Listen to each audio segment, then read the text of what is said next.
Classes को मैं ये कहूँगा कि प्लीज़ शुरू से लेकर आखिर तक कंप्लीट देखा करें, ताकि जो जो चीज़ें मैं छोटी-छोटी इसमें बताता हूँ बीच में, वो आप लोगों को सब पता चलती रहें। जिस तरह से मैंने अभी आपको एक चीज़ बताई, जो मैं स्नैप एंड सेलेक्ट कर रहा था, SE प्रेस करके कि एंड पॉइंट किस तरह से सेलेक्ट कर रहा था। अब देखें, ये हमारे रैम्प के टॉपिक का पार्ट नहीं है। आप जब मॉडलिंग कर रहे होते हैं अपनी, तो उसके दौरान जो चीज़ें कॉमन यूज़ हो रही होती हैं, ये वो चीज़ें, तो आपको ये छोटी-छोटी चीज़ें भी इसमें पता चलती जाएंगी कि मैं किस तरह से ये चीज़ें यूज़ कर रहा हूँ। अस्सलाम वालेकुम everyone, welcome back to my channel. This is Usama Arif और आज की क्लास भी रैम से रिलेटेड है।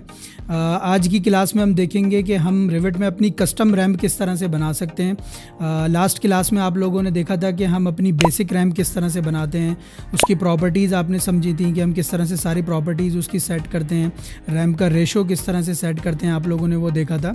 और अगर आप लोगों ने वो क्लास नहीं देखी तो यहाँ पर एक आपके पास आई बटन में लिंक आ रहा होगा लास्ट क्लास का, तो प्लीज़ पहले वो जाके देख लें, ताकि जो भी अब हम नेक्स्ट क्लास में डिस्कस करें वो आपको ईजिली समझ आता जाए। तो आज की क्लास जो है वो कस्टम रैम से रिलेटेड है कि हम कस्टम रैम किस तरह से बनाएंगे। अगर आप लोगों ने कोई ऑटोकैड की फ़ाइल इंपोर्ट करके उस पर आपने कोई स्केच बनाया हुआ है और वही रैम्प आप यहाँ पे रिविट पे बनाना चाह रहे हैं, तो वो किस तरह से बनाएंगे, या कोई आप स्पायरल शेप में, अपना राउंड शेप में रैम को बनाना चाह रहे हैं, तो वो किस तरह से आप अपनी कस्टम बना सकते हैं। तो आज की क्लास उसी से रिलेटेड है, तो आइए क्लास स्टार्ट करते हैं।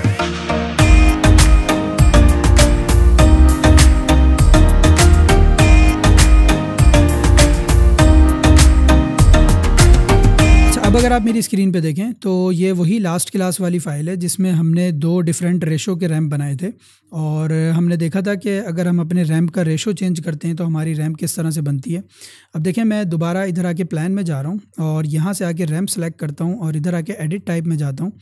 अब देखें, ये सारी प्रॉपर्टीज़ हम ऑलरेडी समझ चुके हैं। इधर मैं एक चीज़ आप लोगों को दोबारा बताना चाहूँगा, जो ये आपका रेशो जो है ना रैम का, ये बेसिकली एक मेरे पास एक ईमेल भी आई हुई है, थोड़ी सी कन्फ्यूजन हो रही थी एक साहब को। तो देखें, इसको आसान अल्फाजों में इस तरह से समझ लें कि आपका जो ये 8 लिखा हुआ है ना, ये आपकी लेंथ है कि आप अपनी रैम की जब तक 8 लेंथ नहीं बताएंगे वो आपका 1 फीट रेज नहीं करेगा। आप ये जो 1 लिखा है ना, इसको 1 फीट कंसिडर कर लें कि ये 1 फीट है, और इसको 8 को आप समझ लें कि आपकी लेंथ है। मतलब आप जब तक 8 फीट की अपनी रैम्प नहीं बनाएंगे, मतलब उसकी लेंथ नहीं बताएंगे, तब तक वो 1 फीट आपकी रेज नहीं करेगा रैम्प को। अगर आप इसको 16 फीट करते हैं, मतलब इसको डबल कर देते हैं, तो वो आपकी 2 फीट रेज कर देगा। अगर आप इसको 20 फीट करते हैं तो वो आपकी 30 इंचज़ मतलब 2.5 फीट रेज कर देगा। तो सिंपल इस तरह से इसको समझ लें रैम्प के रेशो को। अच्छा, अब देखें, यहाँ पे आके मैं सबसे पहले डुप्लीकेट कर रहा हूँ और इधर आके मैं इसको रैम्प 4 ही रहने देता हूँ और यहाँ से आके ओके करता हूँ। अब देखें, ये लास्ट क्लास में जो हम अपनी रैम बना रहे थे वो सिंपल रन पे क्लिक करके बना रहे थे, और देखें यहाँ पे इसके साथ दो ऑप्शन हमारे पास आ रहे हैं।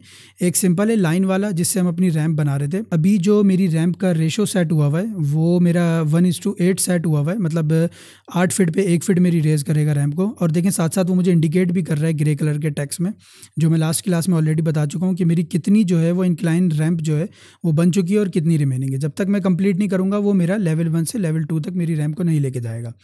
अच्छा, एक चीज़ जो मैं लास्ट क्लास में भी आप लोगों को बताना भूल गया था, मैं इसको यहाँ से डिलीट करता हूँ, अगेन रन लेता हूँ, और अब देखें मैं अपनी रैम्प का जो है वो फर्स्ट पार्ट बना रहा हूँ। मैं जितना भी बनाना चाहूँ यहाँ पे मुझे इंडिकेट करता रहेगा कितना बन चुका है, कितना रिमेनिंग है। अब मैं जैसे ही सेकंड पार्ट बनाता हूँ, वो देखें यहाँ पे ऑटोमेटिक इसको कनेक्ट कर देता है एक लैंडिंग से, मतलब वो ऑटोमेटिक आपकी रैम्प के बीच में लैंडिंग खुद ही बनाता जाएगा। अगर आप अपना एंगल भी चेंज करते हैं अपनी रैम्प का, तो देखें इस तरह से वो एक डिफरेंट एंगल में आपकी लैंडिंग को बना के ऑटोमेटिक कनेक्ट कर देगा। तो लास्ट क्लास में मैं यही बताना भूल गया था, हालांकि मैंने इसको नोट भी किया हुआ था पॉइंट को कि मैंने आप लोगों को समझाना है, लेकिन मैं इंक्लाइन रैम्प जो है वो बताने में इतना बिजी था कि मुझे याद ही नहीं रहा कि आप लोगों को ये भी बता दूं कि आपकी रैम्प जो है ऑटोमेटिक कनेक्ट होती जाएगी। जिस एंगल पे भी आप बनाना चाहें बनाते जाएं, वो ऑटोमेटिक उसको कनेक्ट करता रहेगा और आपको इंडिकेट करता रहेगा कि देखें कितनी बन चुकी है और आपकी कितनी रिमेनिंग है। जब तक आप इसको कंप्लीट नहीं करेंगे तब तक वो आपकी जो है रैम्प को लेवल 2 तक नहीं लेके जाएगा। मैं सिंपल यहाँ पे आके इसको फिनिश करता हूँ। अब अगर यहाँ पे देखें तो मेरी 80 फीट बन चुकी है, क्योंकि मैंने 8 फीट का रेशो रखा हुआ है अपना, और मेरा जो है 10 मल्टीप्लाई बाय, अगर आप 8 करेंगे और मेरी हाइट जो है वो 10 फीट है, तो 10 मल्टीप्लाई बाय 8 80 फीट बनता है। तो यहाँ पे देखें मेरी 0 रिमेनिंग है। मैं जैसे ही फिनिश करूँगा, अब देखें उसने मेरी इस तरह से मेरी रैम्प बना दी है। लेकिन इसमें देखें फर्स्ट जो मेरा उसने पार्ट बनाया वो रैम्प का है, और जो सेकेंड पार्ट है वो लैंडिंग का है। इसी तरह थर्ड रैम्प का है, फोर्थ आपकी लैंडिंग। तो एक आपकी रैम्प बनाएगा वो, और उसके बाद लैंडिंग बनाएगा ऑटोमेटिक। तो देखें यहाँ पे वो इस तरह से इंडिकेट भी कर रहा है कि जहाँ पे रैम्प बनी हुई है वो वहाँ पे पाथ शो कर रहा है, और जहाँ पे नहीं है सिंपल लैंडिंग है वहाँ पे वो स्ट्रेट, मतलब क्योंकि आपकी जो लैंडिंग होगी वो बिल्कुल फ्लैट होगी, तो इसलिए उसको वो पाथ में नहीं काउंट कर रहा, क्योंकि जहाँ पे पाथ लगा होगा इसका मतलब यही है कि आपकी कोई चीज़ टेपर्ड है, मतलब आपकी रैम्प जो है वो इस तरह से एंगल में जा रही है। तो इस चीज़ का आप लोगों ने ख्याल रखना है कि मतलब ये टोटल लेंथ आपकी काउंट नहीं करेगा, लेंथ आपकी काउंट यही होगी जितनी आपकी रैम्प होगी। लैंडिंग आपकी इंक्लाइन रैम्प में जो है वो काउंट नहीं होगी, मतलब इंक्लाइन लेंथ जो भी आप कह लें। अच्छा, इस तरह से तो आप डिफरेंट एंगल्स में रन लेके अपनी बना सकते हैं रैंप, जो भी आपको बनानी है। मैं अगेन यहाँ से आके रैंप ले रहा हूँ, वही रैंप 4 जिसका रेशो 8 फीट वाला है, और यहाँ पे आके मैं इसको मतलब अब राउंड रैंप बनाना चाह रहा हूँ। अब देखिए यहाँ पे जब मैं अपनी राउंड वाली रैंप बनाता हूँ तो यहाँ पे सबसे पहले तो आपने इसका रेडियस इसको बताना है कि आप किस रेडियस पे अपनी रैंप बना रहे हैं। अब देखें यहाँ पे जो मेरी विड्थ सेट हुई है वो 3 फीट है, मैं इसको यहाँ से चेंज करना चाहूँ चेंज कर सकता हूँ, अगर मैं इसको 4 फीट कर दूँ। अब एक चीज़ ज़रा इसमें समझने वाली है, ये जो आपको ब्लू लाइन ये दिखा रहा है ये बेसिकली इसके रेडियस की है। मतलब ये कि अगर अब ये आपकी 4 फीट विड्थ की आपकी रैंप बनाएगा तो इस ब्लू लाइन के इनसाइड 2 फीट लेगा और आउटसाइड 2 फीट लेगा। मतलब ये जो ब्लू लाइन है आपकी, ये आपकी सेंटर में रहेगी। तो आप लोगों ने ये ख्याल रखना है कि आपका रेडियस जो है वो 2 फीट से कम ना हो, क्योंकि आपकी टोटल 4 फीट की विड्थ है और सेंटर से जो है वो उसको अंदर की तरफ 2 फीट करेगा। अगर आपने 2 फीट से कम किया तो वो बन ही नहीं सकती, क्योंकि पॉसिबल नहीं है आपस में जो स्लैब वो इसका इस तरह से कनेक्ट होगा, जो कि बन नहीं सकता। तो अब देखें, अगर मैं यहाँ से आके इसको कहूँ, मैं 2 फीट ही ले लेता हूँ, पहले मैं आपको दिखा देता हूँ कि वो क्या एरर देगा। देखिए वो पहले ही मुझे यहाँ पे शो कर रहा है, एक एरर दे रहा है कि रेडियस मेरा इज़ टू स्मॉल। तो आपने ये ख्याल रखना है कि आपका जो भी रेडियस है वो इतना एटलीस्ट होना चाहिए। मतलब आपकी जो विड्थ है अगर वो 2 फीट इनसाइड ले रहा है तो आपको एटलीस्ट 2 फीट 1 इंच मिनिमम आप रखें या उससे ज़्यादा। अब देखें यहाँ पे मैं अगर इसको आके कहता हूँ 2 फीट 1 इंच, अब देखें वो मेरी बनाना शुरू कर देगा। अब जहाँ जहाँ मेरी ब्लू लाइन चलती जा रही है वहाँ वहाँ वो उतना रैम्प बनाएगा और मुझे बताता जाएगा कि मेरी रैम्प कितनी बन गई है। अब अगर आप यहाँ पर मैं जूम करके आपको दिखाऊँ तो देखिए मेरा कितना छोटा सा यहाँ पर उसने रेडियस बनाया है। तो ये वही मेरा 1 इंच का उसने रेडियस लिया है। तो ये ज़रा ख्याल आप लोगों ने रखना है कि अक्सर जो है लोगों को यही मसला आता है कि जब वो सर्कुलर रैम्प बना रहे होते हैं तो वो एरर दे रहा होता है। उसका रीज़न ही यही है कि आपकी जो विड्थ है रैम्प की वो ज़्यादा होती है और रेडियस जो है आपका वो कम होता है। तो आपको एटलीस्ट इतना रेडियस रखना है कि आपकी जो रैम्प है वो उसके अराउंड ईजीली घूम सके। अच्छा, अब यहाँ पे आके आप चाहें तो इस तरह से अपनी राउंड जो है राउंड शेप में अपनी रैम्प भी बना सकते हैं, अगर आप बनाना चाहें, मतलब स्पायरल शेप में आप बनाना चाह रहे हैं। देखें वो यहाँ पे भी आपको बताता जाएगा कि 40 फीट बन चुकी है, 40 फीट रिमेनिंग है। अब यहाँ से आके अगर आप इसको चेंज भी करना चाह रहे हैं तो आप यहाँ से स्ट्रेट वाली बनाना चाह रहे हैं तो आप उसको वैसे भी बना सकते हैं। अब सिंपल इसके क्लोज आएँ, ब्लू लाइन के इधर से आके क्लिक करें। अब देखें वो ऑटो इसको स्नैप करेगा, देखिए इसने स्ट्रेट बना दिया। अब यहाँ पे आके आप अपना रिमेनिंग पार्ट जो है वो बना लें जितना भी आपको बनाना है। इस तरह से आके मैं यहाँ पे बनाता हूँ। अब देखें उसने उसको इतना बना दिया, अब मुझे बता रहा है कि इतनी बन चुकी है और मेरी इतनी रह गई है। अब यहाँ से आके अगर आपको अगेन राउंड में बनानी है, आप सिंपल राउंड वाला ऑप्शन सेलेक्ट करें। अब देखें सबसे पहले यहाँ पे आके इसके परपेंडिकुलर बिल्कुल आप इस तरह से आएँ और यहाँ पे आके फर्स्ट क्लिक करें, सेकंड क्लिक आप अपना करें जहाँ से आपने अपनी रैम्प को चलाना है।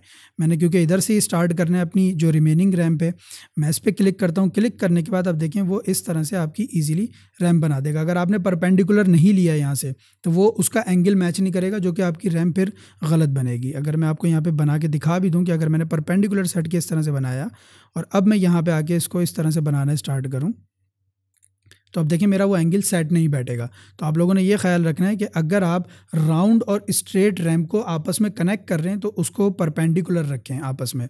तो इस तरह से आके मैं अपना परपेंडिकुलर लेता हूँ, इधर से आके इस तरह से भी बना सकते हैं आप अपनी रैम्प को। सिंपल मैं इसको यहाँ से आके फिनिश करता हूँ और अगर मैं इसको अंडू करके देखूँ तो मेरी अभी भी 1 फीट 6 इंचज़ रिमेनिंग है। और यहाँ से आके आप इसको अगेन इस तरह से भी बना सकते हैं। अगर मैं यहाँ से आके इस तरह से लूँ, कोई बात नहीं, कोई मसला नहीं है। अगर ये ओवरलैप हो रही है तो आप लोगों ने इसकी फ़िक्र नहीं करनी, ये इसको ऑटोमेटिक ऊपर ही लेके जाएगा।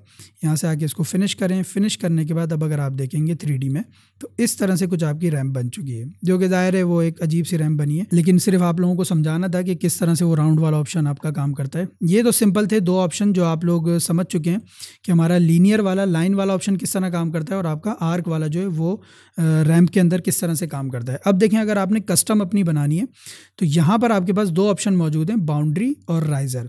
अच्छा, बाउंड्री क्या है? बेसिकली बाउंड्री से आप अपना सिंपल स्केच बना सकते हैं। अगर आपने कोई ऑटोकैड की फ़ाइल इंपोर्ट की हुई है तो आप इजीली ऑटोकैड की फ़ाइल इंपोर्ट करके भी बना सकते हैं। यहाँ से आके इंसर्ट में चले जाइएगा, इंसर्ट में जाने के बाद यहाँ से अपनी ऑटोकैड की फ़ाइल लिंक कर लीजिएगा, लिंक ऐड करके आप सिंपल इस पर क्लिक करेंगे और क्लिक करने के बाद जहाँ भी आपकी ऑटोकैड की फ़ाइल आपके कंप्यूटर में रखी हुई है सिंपल उसको यहाँ से आके लिंक कर लें और यहाँ पर वो आपको शो कर देगा, आप सिंपल उस पर स्केच भी कर सकते हैं। अच्छा, अब देखें यहाँ पे मैं सिंपल बाउंड्री पे क्लिक कर रहा हूँ। बाउंड्री पे क्लिक करने के बाद अब देखें यहाँ पे मैं सबसे पहले इसको एक डुप्लीकेट करता हूँ, एक हम डिफरेंट रेशो की रैम्प बनाते हैं और रैम्प 5 रहने देता हूँ इसको, और यहाँ से मैं इसका रेशो कर देता हूँ 12।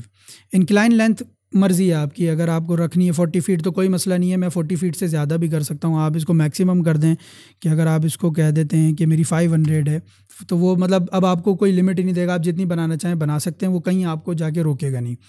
आप ओके करें। अब मेरा जो रेशो है वो है 12 का, मतलब 1:12 है। मेरी 12 फिट की लेंथ पे 1 फिट रेज होगी मेरी रैम्प, और यहाँ से मेरी लेवल की हाइट जो है वो 10 फिट की है, मतलब लेवल 1 से लेवल 2 की। अगर यहाँ से आके मैं आपको दिखाऊं तो ये मेरी 10 फिट पे है।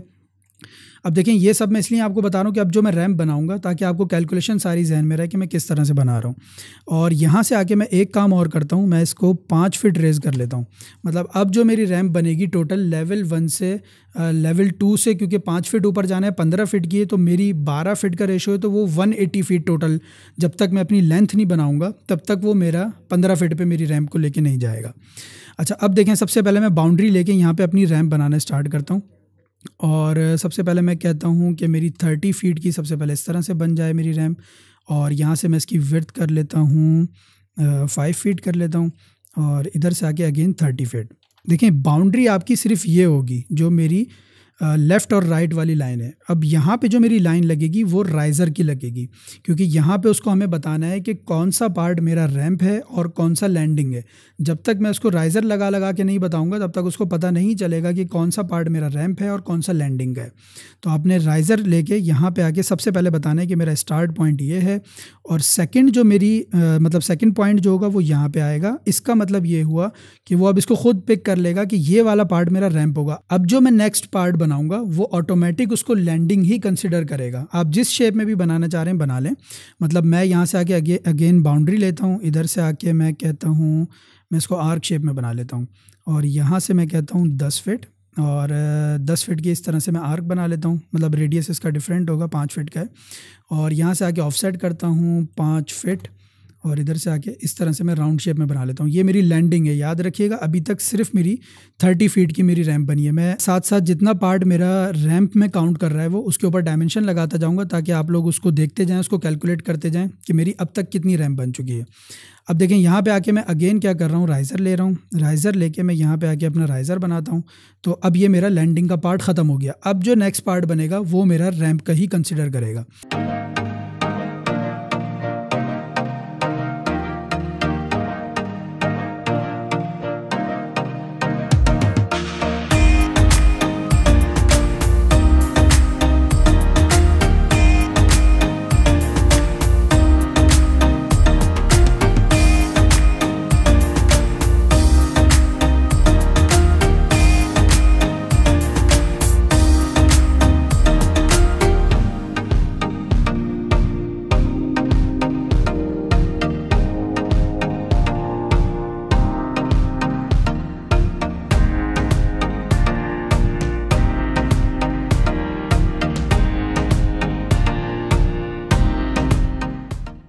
तो अब आपका रह गया 50 फीट टोटल।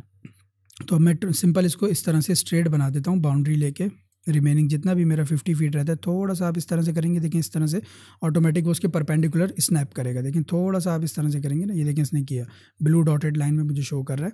मैं यहाँ पे आके इसको 50 बताता हूँ और ऑफसेट लेता हूँ, अपनी विड्थ बताता हूँ। इधर से आके मैं राइज़र सेलेक्ट करता हूँ और यहाँ पे आके मैं अपनी रैम को फिनिश कर देता हूँ। आपने इसकी बिल्कुल फ़िक्र नहीं करनी कि ये इसके ऊपर से जा रहा है, कोई मसला नहीं है। वो सीक्वेंस में ही लेके चलेगा, उसी तरह काउंट करेगा। जैसे मैंने ये फर्स्ट बनाया, फिर लैंडिंग बनाई थी, तो ये सेकंड है, उसको पता है ये लैंडिंग है, फिर ये इस तरह से जाते जाते ये इसको टोटल ऊपर ही काउंट कर रहा है।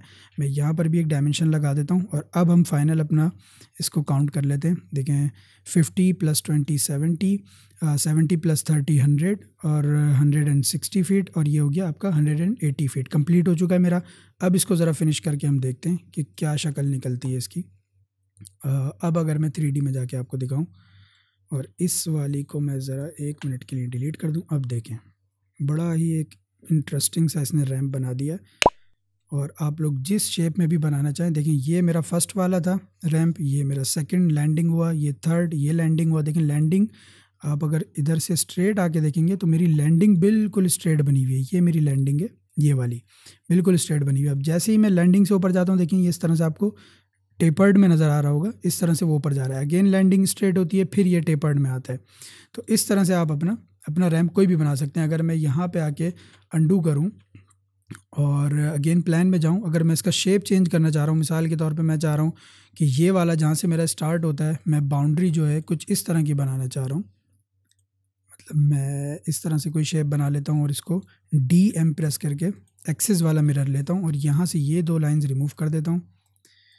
और अब अगर मैं फिनिश करूँगा तो अब अगर आप देखेंगे 3D में जाके, तो देखें यहाँ पे आके इसने बड़ा एक मज़ेदार सा इस तरह से उसी शेप का रैम्प बना दिया। आप कोई भी शेप में अगर आप कन्वर्ट करना चाह रहे हैं, मिसाल के तौर पे मैं 3D में ही आपको करके दिखा देता हूँ। अगर मैं इधर से कह रहा हूँ इसको कि ये मेरा बिल्कुल इस तरह से है, इस तरह से मैं इसको डिलीट करता हूँ और फिनिश करता हूँ। अब अगर आप देखेंगे तो मेरा इस तरह से उसने बना दिया। हालांकि ये मेरा रैंप वाला पार्ट है, ये इसको इस तरह से टेपर्ड में मतलब ऊपर लेके जा रहा है और इसी शेप में लेके जाएगा। तो इस तरह से जो है आप अपना सिंपल किसी भी शेप में अपना ऑटोकैड का प्लान इंपोर्ट कर रहे हैं, ऑटोकैड का प्लान इंपोर्ट कर लें, या आप मैनुअली रिवेट के अंदर रहते हुए बनाना चाह रहे हैं उस तरह से बना लें। जो आपकी मर्ज़ी, उस तरह से आप इजीली अपना रैंप बना सकते हैं, जिस शेप में भी बनाना चाह रहे हैं। अच्छा, एक चीज़ और देखिएगा कि यहाँ पे आके मैं अगर लेवल 1 में आ जाऊँ, अब ये जो हमने पहले रैंप बनाया था, ये क्योंकि हमने अपना रन लेके बनाया था। एडिट स्केच अगर मैं करूँ तो यहाँ पे रन वाला ऑप्शन हमने लेके बनाया था। तो आप बाहर आके फिनिश करके भी इसकी विड्थ चेंज कर सकते हैं, जैसा कि मैंने लास्ट क्लास में आप लोगों को बताया था। अगर मैं यहाँ से आके इसको कहता हूँ कि मेरी 2 फीट की मतलब विड्थ की रैंप है, तो उसने 2 फीट की कर दी है। लेकिन क्योंकि ये आपकी मैनुअली बनी हुई है, अगर आप इसको यहाँ पर सेलेक्ट करके इसकी विड्थ चेंज करेंगे तो वो इसकी विड्थ चेंज नहीं करेगा। अगर मैं यहाँ से आके इसको 15 फीट भी कर दूँ तो वो चेंज नहीं करेगा, क्योंकि ये मैनुअली बनी हुई है। ज़ाहिर है, देखें अगर वो इसको चेंज कर दे तो जो आपने अपना कस्टम शेप बनाया हुआ है तो वो उसको किस तरह से चेंज करेगा, क्योंकि अभी हमने बिल्कुल स्ट्रेट और राउंड शेप में बनाया था, तो ऐसा लग रहा था कि वो विड्थ भी चेंज कर देगा, बट ऐसा नहीं है। आप लोगों को अगर इसकी विड्थ चेंज करनी है, आप एडिट स्केच करेंगे और एडिट स्केच करने के बाद अब जो भी विड्थ आपको चेंज करनी है वो आप अपनी विड्थ इस तरह से चेंज करते रहें, वो आपका बनाता रहेगा अपनी रैम को। तो इस तरह से आप अपनी रैम को बना सकते हैं, जिस शेप में भी बनाना चाहें। क्लासेस को मैं ये कहूँगा कि प्लीज़ शुरू से लेकर आखिर तक कंप्लीट देखा करें, ताकि जो चीज़ें मैं छोटी छोटी इसमें बताता हूँ बीच में, वो आप लोगों को सब पता चलती रहें। जिस तरह से मैंने अभी आपको एक चीज़ बताई, जो मैं स्नैप एंड सेलेक्ट कर रहा था SE प्रेस करके, कि एंड पॉइंट किस तरह से सेलेक्ट कर रहा था। अब देखें ये हमारे रैम्प के टॉपिक का पार्ट नहीं है, ये एक मतलब आप जब मॉडलिंग कर रहे होते हैं अपनी, तो उसके दौरान जो चीज़ें कॉमन यूज़ हो रही होती हैं, ये वो चीज़ें हैं। तो देखें ये छोटी छोटी चीज़ें भी अगर आप कंप्लीट क्लास देखेंगे तो आपको ये छोटी छोटी चीज़ें भी इसमें पता चलती जाएंगी कि मैं किस तरह से ये चीज़ें यूज़ कर रहा हूँ। तो आई होप कि ये क्लास भी आप लोगों को पसंद आई होगी। और अगर आप चाहते हैं कि आप कोई ऐसी रैम बना रहे हैं जो आप लोगों से नहीं बन पा रही, तो प्लीज़ मुझे आप ईमेल में भेज सकते हैं। मैं इंशाल्लाह उसके ऊपर भी क्लास बना के आप लोगों को समझाऊंगा कि किस तरह से आप किसी भी शेप में अपनी रैम को बना सकते हैं। लेकिन जो मैंने अभी आप लोगों को ये तरीका बताया है, इसमें आप लोगों के काफ़ी जो है वो कॉन्सेप्ट क्लियर हो गए होंगे, आप लोगों को इजीली समझ आ गया होगा। फिर भी अगर आप लोगों को समझना है तो प्लीज़ मुझसे शेयर करें, मैं इंशाल्लाह उस पर आप लोगों को ज़रूर जवाब दूंगा। एक और तरीका है जिससे आप लोग अपने रैम को बड़ा ईजीली बना सकते हैं, मैंने लास्ट क्लास में भी बताया था जब मैं क्लास एंड कर रहा था, कि आप फ्लोर का ऑप्शन यूज़ करते हुए भी बड़ा ईजीली रैम को बना सकते हैं किसी भी कस्टम शेप में जो आप लोग अपना बनाना चाह रहे हैं। बहुत ईजी ऑप्शन है फ्लोर को यूज़ करते हुए भी रैम बनाने का। तो इंशाल्लाह नेक्स्ट क्लास में या आने वाली क्लासेस में मैं वो भी आप लोगों को बताऊंगा। तो आई होप कि ये क्लास भी आप लोगों को पसंद आई होगी। अगर पसंद आई तो प्लीज़ लाइक कीजिए, सब्सक्राइब कीजिए चैनल को, और प्लीज़ इसकी प्रैक्टिस ज़रूर कीजिएगा। और कोई भी सवाल हो तो मुझसे लाजमी कमेंट सेक्शन में पूछिएगा। Thank you.